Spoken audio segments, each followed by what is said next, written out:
लुधियाना के एक छोटे से गांव से बॉलीवुड के सबसे बड़े सितारे बनने का सफर तय किया धर्मेंद्र सिंह दियोल जी ने। नमस्कार दर्शकों, आप देख रहे हैं इंडिया न्यूज। मैं हूं आकर्ष कौशिक और धर्मेंद्र सिंह दियोल जी की तबीयत काफी खराब है, काफी नासाज है। हॉस्पिटल में वो काफी समय से एडमिट है। बीच में खबर आ रही थी कि उनको वेंटिलेटर पे डाला गया। एक फेक न्यूज भी सामने आ गई कि शायद वो गुजर गए। अगली सुबह जब उनकी डॉटर ने, ईशा देओल ने और उनकी वाइफ हेमा मालिनी जी ने कंफर्म किया कि नहीं, वैसा नहीं है, ये फेक खबर है, तब जाके उनके फैंस को थोड़ी राहत मिली।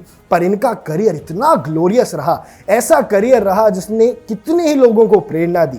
One of the most good looking man in Bollywood के सबसे सुंदर इंसानों में से एक, सबसे गुड लुकिंग, सबसे चार्मिंग इंसानों में से एक, with a very good physique. और उन्होंने बॉलीवुड को शायद वो स्टाइल दिया कि भैया रोमांटिक भी रहो और बॉडी भी अच्छी बनाओ। लेकिन इनका करियर शुरू कैसे हुआ था, क्या थी इनकी पूरी जीवन की कहानी, आई आपको मैं बताता हूँ। सबसे पहले इनका जो जन्म था वो हुआ दनगोन में, पखवाल तहसील, राजकोट, लुधियाना के पास। यानी लुधियाना के अंदर एक गाँव दनगोन के अंदर इनका जन्म हुआ। इन्होंने अपनी जो जिंदगी के कुछ स्टार्टिंग के साल हैं, अपनी अर्ली लाइफ सहनेवाल में गुजारी, जो फिर लुधियाना के अंदर आता था। इन्होंने गवर्नमेंट स्कूल से अपनी सेकेंडरी एजुकेशन की, लट्टों कलां से अपना हाई स्कूल किया। और इनके जो पिताजी थे वो हेडमास्टर थे गांव के स्कूल के। तो जो इनका बैकग्राउंड था उसका फिल्म से कोई लेना देना नहीं था। दूर लुधियाना के एक हेडमास्टर के बेटे थे और वहां से सपना देखा बॉलीवुड पे राज करने का। उसके बाद इन्होंने जैसे अपना मार्टिकुलेशन खत्म किया 1952 में, इन्होंने सोचा एक बार बॉलीवुड जाया जाए। अब सुंदर तो थे ही भैया, सुंदर थे, लंबे थे, ऊंचे थे, बड़े बड़े हाथ थे, स्मार्ट सा चेहरा था। और इनका डेब्यू हुआ दिल भी तेरा हम भी तेरे मूवी से।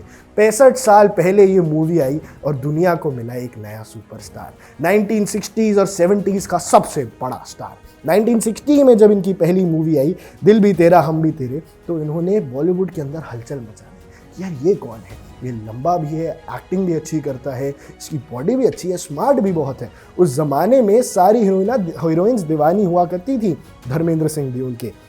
लेकिन इसके बाद इन्होंने शुरुआत में तो रोमांटिक हीरो का काम काफ़ी किया, पर इन्होंने आगे अपनी पर्सनैलिटी का फ़ायदा उठाया और बॉलीवुड के अंदर द ही मैन का टाइटल भी लिया। फिर इनकी करियर का टर्निंग पॉइंट आया 1966 के अंदर, जब फूल और पत्थर रिलीज हुई। ये इसके बाद ये बॉलीवुड के टॉप स्टार बन गए। फूल और पत्थर एक बहुत कमर्शियल सक्सेस थी और 6 साल के अंदर ही देश को one of the biggest hits देना अपने आप में एक बड़ी बात थी। फिर इसके बाद इनका करियर पीक करा 1970s में। 1970s के अंदर एक के बाद एक ऐसी फिल्म्स आई जिसने धर्मेंद्र को शायद उस समय देश का सबसे बड़ा सुपरस्टार बना दिया।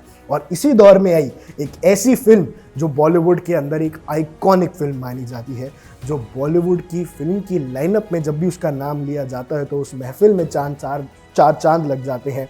और उस मूवी का नाम आप सब जानते हैं, उस पर मैं आता हूँ। लेकिन इन्होंने 1971 में मेरा गांव मेरा देश सबसे पहली आई, 70s की पहली बड़ी हिट। फिर उसके बाद आई 1971 में रखवाला। इस मूवी ने भी काफ़ी ट्रैक्शन किया, काफ़ी अच्छा बिजनेस किया। फिर 1973 में रिलीज हुई जुगनू। पर 1975 का वो साल था जब अमिताभ बच्चन जी के साथ मूवी रिलीज हुई शोले, जो आज 50 साल बाद भी one of the most iconic films मानी जाती है बॉलीवुड के इतिहास में। एक ऐसी सुनहरी फिल्म जिसके 50 साल बाद भी छोटे से छोटे कैरेक्टर के डायलॉग्स आप सबको बखूबी याद है। वहीं इनकी इंडियन एक्ट्रेसेस के साथ पेयरिंग शुरू हो गई। हेमा मालिनी जी के साथ भी इनकी पेयरिंग होती थी, फिर आगे जाके उनकी शादी भी हुई। लेकिन ये एक हाउस होल्ड नेम बन गए, घर घर की कहानी हो गए। घर घर में धर्मेंद्र सिंह दियोल के फैंस थे। अब ये ना सिर्फ एक बहुत ही सक्सेसफुल एक्टर थे, पर एक बहुत ही सक्सेसफुल मूवी प्रोड्यूसर भी थे और अपने बच्चों के लिए मेंटोर भी थे। इन्होंने बॉलीवुड में अपने बेटे को लॉन्च किया जिनका नाम था सनी देओल, और सनी देओल ने भी बॉलीवुड को हिला के रख दिया।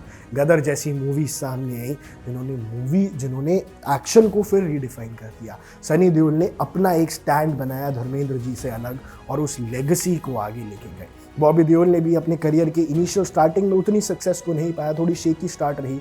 बट रिसेंटली आश्रम में डेब्यू होने के बाद, बैड्स ऑफ बॉलीवुड जैसी सीरीज, कमर्शियली सक्सेस सीरीज आने के बाद बॉबी देओल भी one of the most loved stars in India बन गए। और साथ साथ ईशा देओल का भी बॉलीवुड में एक अच्छा खासा रोल रहा है, उनका भी एक अच्छा खासा कॉन्ट्रीब्यूशन रहा है। For example she was there in the movie Dhoom. तो आइकॉनिक मूवीज़ में देओल खानदान की सारी संतानें रही ज़रूर हैं, पर धर्मेंद्र जी की तबीयत बेहद नासाज है। पर उन्होंने जो अचीव किया उसके लिए उन्हें कई बार फिल्म फेयर का लाइफ टाइम अचीवमेंट अवार्ड भी मिला है।